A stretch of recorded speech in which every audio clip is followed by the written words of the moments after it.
Hello everyone, इस video में हम लाइव प्रोसेस के टॉपिक एक्सर्शन के बारे में बात करेंगे। अगर आपको इससे रिलेटेड और पॉइंट्स देखने हैं तो उनके लिए अलग से वीडियोज आप उनमें देख सकते हैं। हिंदी मीडियम के बच्चों के लिए भी अलग से पार्ट्स हैं, उनमें देख लीजिएगा। चलिए शुरू करते हैं। एक्सर्शन क्या होता है? हमारे शरीर के अंदर जो हार्मफुल वेस्ट मटेरियल्स होता है उसको शरीर से बाहर निकालना एक्सर्शन होता है। बहुत सारे बच्चों को लगता है कि हमारे शरीर के अंदर सिर्फ किडनी ही ऐसा पार्ट है जो वेस्ट मटेरियल को शरीर से बाहर निकालती है। ऐसा नहीं है। हमारे शरीर के अंदर स्किन, लंग्स, हमारी जो लार्ज इंटेस्टाइन है, वो सारे मिलकर वेस्ट मटेरियल को बाहर निकालते हैं। देखिए, लंग्स एक्सर्शन में हेल्प कैसे करते हैं? हमने जो खाना खाया वो ऑक्सीजन के साथ रिएक्शन करके हमें एनर्जी प्रोवाइड करवाता है। तो अब सिर्फ एनर्जी तो नहीं बनती ना रिस्पायरेशन में, उसमें कुछ वेस्ट मटेरियल भी बनता है, कार्बन डाइऑक्साइड। तो उस कार्बन डाइऑक्साइड को शरीर से बाहर निकालना होता है, तो वो ब्लड के अंदर डिसोल्व की फॉर्म में लंग्स के अंदर आ जाएगी। फिर लंग्स उसको बाहर निकाल देंगे शरीर से। जैसे हम सांस लेते हैं ना, तो उस टाइम पे वो शरीर से बाहर निकाल देते हैं कार्बन डाइऑक्साइड को। तो कार्बन डाइऑक्साइड हमारे लिए वेस्ट मटेरियल है, लेकिन उसको शरीर से बाहर निकाल दिया लंग्स ने, तो लंग्स भी हमारे एक्सर्शन का पार्ट होता है। फिर उसके बाद है लीवर। लीवर कैसे हेल्प करता है एक्सर्शन के अंदर? हमने जो खाना खाया है उसके अंदर अमीनो एसिड बनता है उसके डाइजेस्टिव के टाइम, तो उस अमीनो एसिड को वो यूरिया के अंदर बदल देता है और उसको शरीर से बाहर निकाल देता है। तो ऐसे ही सेम अमोनिया के साथ करता है। हमारे शरीर में जो अमोनिया होता है ना, वो हमारे लिए अच्छा नहीं होता। उस अमोनिया को यूरिया के अंदर बदलकर लीवर यूरिक की फॉर्म में बाहर निकाल देगा शरीर से, यूरिन के अंदर मिलाकर। तो ये भी हमारे शरीर में एक्सर्शन में हमारी हेल्प करता है। उसके बाद स्किन। स्किन का हमें पता है कि स्किन के अंदर ऑयल ग्लैंड्स होती हैं जो पसीने को शरीर से बाहर निकालते हैं, और उसके साथ काफ़ी इम्प्योरिटीज़ भी शरीर से बाहर निकाल दी जाती हैं। तो स्किन भी हमारी एक्सर्शन का एक पार्ट होता है।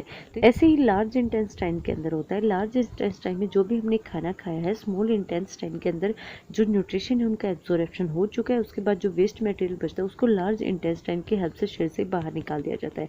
तो सबसे मेन पार्ट की अगर हम बात करें ना, वो किडनी होता है, लेकिन उसके अलावा भी कई पार्ट हमारे शरीर में ऐसे हैं जो एक्सर्शन सिस्टम का पार्ट होते हैं। अब हम किडनी के बारे में आगे डिटेल में पढ़ेंगे। हमारी किडनी इस तरह के शेप के अंदर होती है। अगर हम बात करें कि ब्लड को प्योर कैसे करती है, तो इसके अंदर इस तरह से यहाँ पे आता है ब्लड इस हिस्से में। जब भी आपको रेड कलर का बायो के अंदर कहीं भी दिखाई दे जाए तो समझिए उसके अंदर ऑक्सीजन वाला ब्लड है। जब भी ब्लू कलर में कुछ हो तो समझिए उसके अंदर कार्बन डाइऑक्साइड वाला ब्लड है। तो सबसे पहले ब्लड यहाँ से आएगा, फिर वो इस किडनी के अंदर जाएगा, नेफ्रॉन उसको फिल्टर कर देंगे। नेफ्रॉन के बारे में भी हम आगे पढ़ेंगे। फिर वो यहाँ से होते हुए इस तरह आ जाएगा, तो उसकी एंट्री तो आर्टरीज से होगी, और जब वो एग्जिट करेगा तो वो वेन से करेगा। आर्टरीज और वेन दोनों ही किडनी से कनेक्ट होती हैं। ऐसी ही सेम प्रोसेसिंग दूसरे किडनी के अंदर होती है। तो इस तरह से किडनी के अंदर ब्लड को प्योरीफाई किया जाता है। वो आर्टरीज से होते हुए किडनी के अंदर आएगा, किडनी के अंदर उसको फिल्टर किया जाएगा, फिल्टर करके उसको वेन्स के अंदर भेज दिया जाएगा। फिर यहाँ पे जो वेस्ट मटेरियल है ना, जो यहाँ से चारों तरफ से इकट्ठा हुआ है, वो सारे का सारा वेस्ट मटेरियल यहाँ पे आगे यूरिन के अंदर भेज दिया जाता है और फिर उसको शरीर से बाहर निकाल दिया जाता है। यहाँ किडनी के अंदर यूरिन को साफ किया जाता है। फिर जो वेस्ट मटेरियल है उसको यूरेटर की हेल्प से यहाँ पे यूरिनरी ब्लडर के अंदर इकट्ठा किया जाता है। फिर जब ये काफी इकट्ठा हो जाता है तो उसको यूरेथ्रा की हेल्प से बाहर निकाल दिया जाता है। हमारे वृक्कों का प्रमुख कार्य रक्त के प्लाज्मा को छानकर शुद्ध बनाना है। वो रक्त को क्या कर देते हैं? साफ कर देते हैं, सभी अवशिष्ट पदार्थों को सोख लेते हैं। इनमें से जो अनावश्यक और अनुपयोगी पदार्थ हैं और जल के साथ कुछ मात्रा जो भी यूरिन बनेगा ना, उसको शरीर से बाहर निकाल दिया जाएगा। जो भी अवशिष्ट पदार्थ है उनको किडनी के अंदर एब्सॉर्ब किया जाएगा, सोख लिया जाएगा, और उसके बाद उसको यूरिन के रूप में शरीर से बाहर निकाल दिया जाएगा। वृक्कों की रुधिर की आपूर्ति अन्य अंगों की तुलना में बहुत अधिक होती है। मतलब इसके अंदर सबसे ज्यादा रक्त गुजरता है, क्योंकि इसके अंदर सबसे ज्यादा रक्त आता है और फिर वो साफ होकर महाशिरा के अंदर चला जाता है। वृक्कों में प्रति मिनट औसतन 125 मिलीलीटर और दिन भर में 180 लीटर रक्त निष्पन्न, मतलब फिल्ट्रेट होता है। हमारे जो गुर्दे होते हैं ना, जो किडनी होती है, वो एक दिन में 180 लीटर रक्त को साफ कर देती हैं, और इसमें से 1.45 लीटर इतना यूरिन हमारे शरीर के अंदर डेली बनता है। वो ये डिपेंड करता है जितना हम पानी पी रहे हैं, जैसे माहौल में, जैसे वातावरण में हम रह रहे हैं, उसके ऊपर भी, हार्मोन वगैरह के ऊपर भी ये निर्भर करता है। वैसे नॉर्मली कितना है? 1.45 लीटर। अब वैसे तो 180 लीटर साफ कर रही है, लेकिन यूरिन बन रहा है सिर्फ इतना, तो बाकी का कहाँ गया? हम जब नेफ्रॉन के बारे में आगे पढ़ेंगे तो उस टाइम पे क्या होता है, नेफ्रॉन के अंदर एक लूप होता है। ये सारे के सारे अवशिष्ट पदार्थों को सोखते टाइम पानी भी साथ में सोख लेता है। अब उस पानी को शरीर को जरूरत पड़ेगी, ऐसे तो पानी की कमी हो जाएगी हमारे शरीर के अंदर, तो उस लूप के अंदर क्या होगा, वो जो भी एक्स्ट्रा पानी है ना, उस सारे पानी को अपने अंदर सोख लेगा, उसका पुनर्अवशोषण कर लेगा और उसको दोबारा से शरीर के अंदर भेज देगा, उसको दोबारा से से रक्त के अंदर मिला देगा। तो इस तरह से साफ की अगर बात पूछी जाए तो 180 लीटर प्रतिदिन करता है, लेकिन अगर यूरिन बनता है तो वो औसतन 1.45 लीटर बनता है। सामान्य यूरिन के अंदर 95% जल होता है, 2% लवण होते हैं, 2.7% यूरिया होता है और 0.3% यूरिक एसिड होते हैं, यूरिक अम्ल होते हैं। यूरिन का रंग हल्का पीला उसके अंदर उपस्थित वर्णक यूरोक्रोम के कारण होता है। एक जीके का क्वेश्चन है, आपको जरूर पता होना चाहिए, बहुत बार पूछ लिया जाता है कि यूरिन का रंग पीला क्यों होता है। वो होता है यूरोक्रोम के अंदर। अब ये यूरोक्रोम कैसे बनता है? ये हीमोग्लोबिन के विखंडन मतलब हीमोग्लोबिन के टूटने से बनता है। अब आपने कभी ध्यान दिया होगा, जब हम दवा वगैरह ले लेते हैं ना, उस टाइम पे हमारे यूरिन का रंग ज्यादा पीला हो जाता है। हमारी दवा काम कैसे करती है? वो सबसे पहले आमाशय के अंदर जाएगी, आमाशय के बाद वो जाएगी छोटी आंत के अंदर, छोटी आंत के अंदर वो अलग अलग भागों में टूट जाएगी और हमारे उस छोटी आंत के द्वारा उसको सोख लिया जाएगा और खून के अंदर मिला दिया जाएगा। फिर वो इस हिस्से में जाएगी जहाँ पे उसको काम करना है, जैसे कहीं पे चोट लगी है तो वो ही उस हिस्से में जाएगी। अब जहाँ पे भी चोट लगी, जहाँ पे भी दर्द है ना, उस हिस्से में जाकर वो अपना काम करना शुरू कर देगी। अब सारे किसी गोली के अंदर, किसी दवा के अंदर सारे के सारे जो पदार्थ होते हैं ना, वो काम के नहीं होते, उसके अंदर कुछ एक्स्ट्रा भी होते हैं। तो जो यूजफुल है उसको तो वहाँ काम पे लगा दिया जाएगा कि भाई इस घाव को या इस जहाँ पे भी दर्द हो रहा है उसको ठीक करो। बाकी का जो वेस्ट मटेरियल है ना, उसके साथ उसको यूरिन के द्वारा बाहर निकाल दिया जाता है।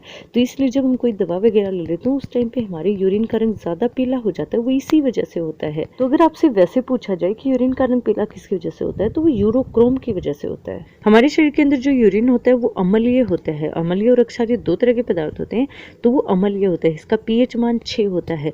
अगर 7 से कम होगा तो वो अम्लीय होगा, अगर 7 से ज्यादा पीएच मान होगा तो वो अक्षारीय होगा। फिर आगे वृक्क के द्वारा नाइट्रोजनी पदार्थों के अलावा पेनिसिलिन और कुछ मसालों का भी उत्सर्जन होता है। इन सब का भी उत्सर्जन हमारे यूरिन के द्वारा ही, वृक्क के द्वारा ही किया जाता है। वृक्क के अंदर बनने वाली पथरी कैल्शियम ऑक्सलेट्स की बनी हुई होती है। आपने कभी कभी सुना होगा कि गुर्दे के अंदर पथरी हो गई है, तो उस पथरी का नाम क्या होता है आम भाषा में? वैसे तो आम भाषा में उसको पथरी बोल देते हैं, लेकिन साइंस की भाषा में उसका नाम क्या होता है? Calcium oxalate. Nephrons are basic filtering unit of kidney. Kidney के अंदर सबसे बेसिक यूनिट की अगर हम बात करें तो वो नेफ्रॉन ही होता है। फिल्टरिंग से हमारा मतलब क्या है? ये ब्लड के फिल्टर का काम करता है, तो इसलिए फिल्टरिंग यूनिट हो जाएगी। Each kidney process large number of nephron. एक किडनी के पास 1 मिलियन के आसपास नेफ्रॉन होते हैं, तो 2 किडनी के कितने हो गए? 2 मिलियन नेफ्रॉन हो जाएंगे हमारे पास। अब हम इसकी फंक्शनिंग की बात कर लेते हैं, ये काम कैसे करता है। सबसे पहले किडनी के अंदर जो ब्लड एंटर होता है ना, वो रेनल आर्टरी के थ्रू एंटर होता है। फिर उसके बाद ये वो अलग अलग ब्रांचेस के अंदर डिवाइड हो जाता है और फिर उसका फिल्ट्रेशन कर दिया जाता है। The water and solute are transferred to the nephron at the Bowman capsule से। बुमेन कैप्सूल भी होता है, हम आगे इसके बारे में पढ़ेंगे। तो उसके अंदर फिल्टर हो जाता है, फिर वो आगे हेनरी लूप से होता हुआ आगे चला जाएगा। तो नेफ्रॉन का मेन काम क्या होता है? ब्लड का फिल्ट्रेशन करना। हम एक एक करके इसके पार्ट देख लेते हैं। नेफ्रॉन के अंदर ये जो हिस्सा होता है ना, ग्लोमेरुलर कैप्सूल का होता है। इसी के अंदर से जो ब्लड है वो एंट्री करता है। इस तरह से यहाँ से ब्लड आएगा, फिर वो इसके अंदर यहाँ आ जाएगा, यहीं से फिल्ट्रेशन का काम शुरू हो जाता है। फिर यहाँ से फिल्ट्रेशन के बाद यहाँ ये सारा हिस्सा एब्जॉर्ब कर लिया जाएगा।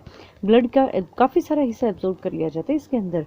फिर उसके बाद यहाँ से होते हुए वो ब्लड इस तरह से इस पूरे स्ट्रक्चर के अंदर आता है। अब इस पूरे स्ट्रक्चर का काम क्या है?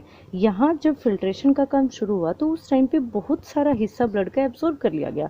उस टाइम पे उसके साथ काफी ज्यादा पानी भी चला गया और भी बहुत सारे न्यूट्रिशन जो जरूरी थे, लेकिन वो भी एब्जॉर्ब कर लिए। तो उसके लिए आगे ये इस तरह का स्ट्रक्चर है। ये क्या करेगा?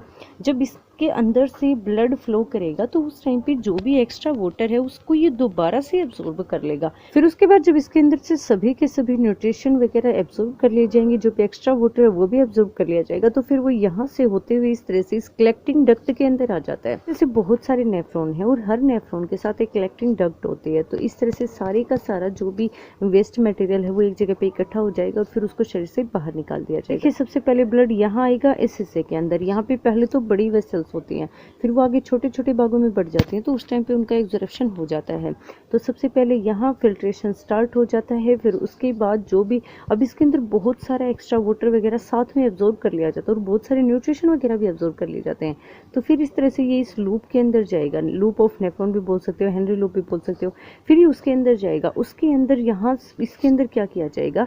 अगर हम पूछे कि लूप का स्पेशली काम क्या होता है, तो लूप का काम होता है रीएब्जॉर्प्शन वाटर का भी, और साथ में जो एक्स्ट्रा न्यूट्रिशन वगैरह यहाँ एब्जॉर्ब कर लिए गए थे वो हमारे शरीर के लिए जरूरी, उनको बाहर नहीं निकालना, वो वेस्ट मटेरियल नहीं है, लेकिन फिर भी वो यहाँ एब्जॉर्ब कर लिया, तो उस सबको यहाँ रीएब्जॉर्प्शन किया जाएगा, दोबारा से मिलाकर फिर उसको ब्लड के अंदर भेज दिया जाएगा। फिर उसके बाद जो भी वेस्ट मटेरियल लास्ट में पूरी तरह फिल्ट्रेशन के बाद जो सबसे वेस्ट मटेरियल बच गया उसको यहाँ कलेक्टिंग डक्ट के अंदर भेज दिया जाता है। फिर ऐसी ऐसी बहुत सारी कलेक्टिंग डक्ट्स एक दूसरे के साथ मिलकर एक पूरा बड़ा रास्ता बनाती हैं और वहां से उसको शरीर से बाहर निकाल दिया जाता है। अब हम बात करते हैं कृत्रिम वृक्क यानी अपोहन के, जिसको हम इंग्लिश में डायलिसिस भी बोलते हैं। इसके अंदर क्या होता है, कभी कभी ऐसा हो जाता है कि किसी इंसान की किडनी अच्छे से काम नहीं कर पाती, तो उसके लिए उसको एक मशीन से जोड़ दिया जाता है। मतलब किडनी का काम एक मशीन करती है। यहाँ पे इस किडनी के अंदर एक रक्त मतलब कुछ द्रव पदार्थ भरा रहता है, जिसका जो प्राशन दाब होता है ना वो बिल्कुल इस रक्त जितना ही होता है, ब्लड जितना ही होता है। तो जब इंसान के शरीर इसकी महाधमनी और महाशिरा सीधे इस मशीन से जोड़ दी जाती है, तो जब इसके अंदर से रक्त आएगा ना, तो यहाँ पे देखिए हमारे रक्त के अंदर नाइट्रोजन युक्त अवशिष्ट पदार्थ है, वेस्ट मटेरियल है जिसके अंदर नाइट्रोजन है। अब वो जब यहाँ आएगा तो उस टाइम पे ये जो मशीन के अंदर द्रव है ना, लिक्विड है, इसके अंदर कोई भी अवशिष्ट पदार्थ, कोई भी वेस्ट मटेरियल नहीं है। तो वो हमें पता है कि हमेशा हाई कंसंट्रेशन से लो कंसंट्रेशन की तरफ जाता है, उच्च सांद्रता से निम्न सांद्रता की तरफ। उनके अंदर नाइट्रोजन ज्यादा है और इस मशीन के अंदर नाइट्रोजन बिल्कुल भी नहीं है। तो हमारे शरीर के अंदर जो नाइट्रोजन है ना, वो इस रक्त के अंदर मतलब इस द्रव के अंदर जो लिक्विड यहाँ पे इस मशीन के अंदर है उसके अंदर चली जाती है। तो नाइट्रोजन हमारे शरीर से बाहर निकल गई, तो जो काम किडनी कर रही थी वैसा ही काम इसने भी कर दिया। तो इस पूरे प्रोसेस को हम डायलिसिस बोलते हैं, मतलब किडनी का काम किसी मशीन से करवाना। अब बीच में एक टॉपिक और है, उसके बारे में मैं आपको बता देती हूँ। अंगदान। अंगदान से हमारा मतलब क्या है, हमारे शरीर के किसी हिस्से को दान करना। वैसे तो हम दान में समझते हैं कि कपड़े को या फिर पैसे दे देना वही दान होता है, लेकिन हम हमारे शरीर के किसी हिस्से का भी दान कर सकते हैं। जैसे किसी इंसान का लीवर खराब हो गया है, तो हम हमारे शरीर का, हमारी जो लीवर है उसका एक हिस्सा उसको दान कर देंगे, तो उसके शरीर के अंदर वो हिस्सा दोबारा से पूरे लीवर का आकार ले लेगा और हमारा जो हिस्सा कटा है ना लीवर का, वो भी पूरी का पूरा हिस्सा अपने आप कवर हो जाएगा। तो कई बार किसी बीमारी या चोट की वजह से किसी का अंग खराब हो जाता है, तो उस टाइम उसका प्रत्यारोपण बहुत जरूरी हो जाता है। प्रत्यारोपण मतलब किसी और के शरीर का हिस्सा किसी और के शरीर में सेट करना। उनका दान करता है, मतलब देता है, उसको हम दाता कहते हैं। और जो उसको ग्रहण करता है, जिसके शरीर में उसको लगाया जाता है, उसे हम ग्राहक कहते हैं। आंखों के अंदर कॉर्निया का दान किया जाता है। ऐसे हम गुर्दे का भी दान कर सकते हैं, किसी और का गुर्दा किसी और का, हम अगर सारी सिचुएशन सूट करती है तो लगा सकते हैं। यकृत का भी दान किया जा सकता है। यकृत की एक खास बात होती है कि अगर वो 25% भी बचा हुआ है ना, तो भी वो अपने आप को रिकवर कर लेगा, वो दोबारा से पूरे का पूरा बन जाएगा। तो हमें ये नहीं है कि पूरे का पूरा लीवर ही दान करना होता है, हमें सिर्फ उसका कुछ भाग करना होता है, फिर वो अपने आप पूरा बन के तैयार हो जाता है। ज्यादातर जो दान किए जाते हैं ना, वो उस टाइम किए जाते हैं जब किसी चोट वगैरह की वजह से कोई व्यक्ति मस्तिष्क से मृत घोषित कर दिया जाता है। मतलब वैसे तो उसके शरीर के सभी भाग काम कर रहे हैं, लेकिन वो मस्तिष्क से मरा हुआ है, तो उस टाइम उसके अंगों का दान कर दिया जाता है ताकि किसी और के काम आ सके। अब हम देखते हैं कि प्लांट्स के अंदर एक्सेशन कैसे होता है। जैसे हमारे शरीर के अंदर वेस्ट मटेरियल को बाहर निकाला जाता है, वैसे ही सेम प्लांट्स के अंदर भी किया जाता है। अब प्लांट्स के अंदर भी तो एक्सट्रैक्टिव प्रोडक्ट होते हैं, उनके अंदर भी तो बहुत सारे वेस्ट मटेरियल होते हैं जो शरीर से बाहर निकालना जरूरी है। अब एक बात बताइए, प्लांट्स के अंदर फोटोसिंथेसिस होती है, तो उसमें कौन से प्रोडक्ट बनते हैं? एक तो ऑक्सीजन। अब ऑक्सीजन हमारे लिए तो यूजफुल है, लेकिन वो प्लांट्स के लिए एक वेस्ट मटेरियल का काम करती है, तो उसको भी तो शरीर से बाहर निकालना होता है। एक वाटर होता है, ऑक्सीजन और वाटर को तो वो डायरेक्ट ही एयर के अंदर मिला देंगे, जिसे हम ट्रांसपीरेशन कहते हैं।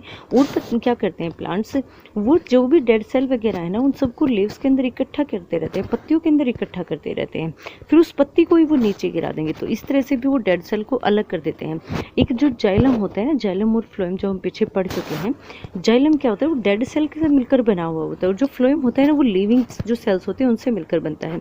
तो जो भी डेड सेल वगैरह होती है ना प्लांट्स के अंदर, उन सबको बाहर की तरफ इकट्ठा करते रहते हैं, जिससे हम उसका आउटर जो एरिया है ना, आपने किसी प्लांट्स की बाहर वाली जो बाउंड्री देखी होगी, तो वो जाइलम में होता है, वो डेड सेल से मिलकर बनती है। तो एक वो क्या करते हैं, जो भी डेड सेल होगी उसको जाइलम की तरफ भेज देंगे, जाइलम की एक पूरी परत की तरह बन जाता है।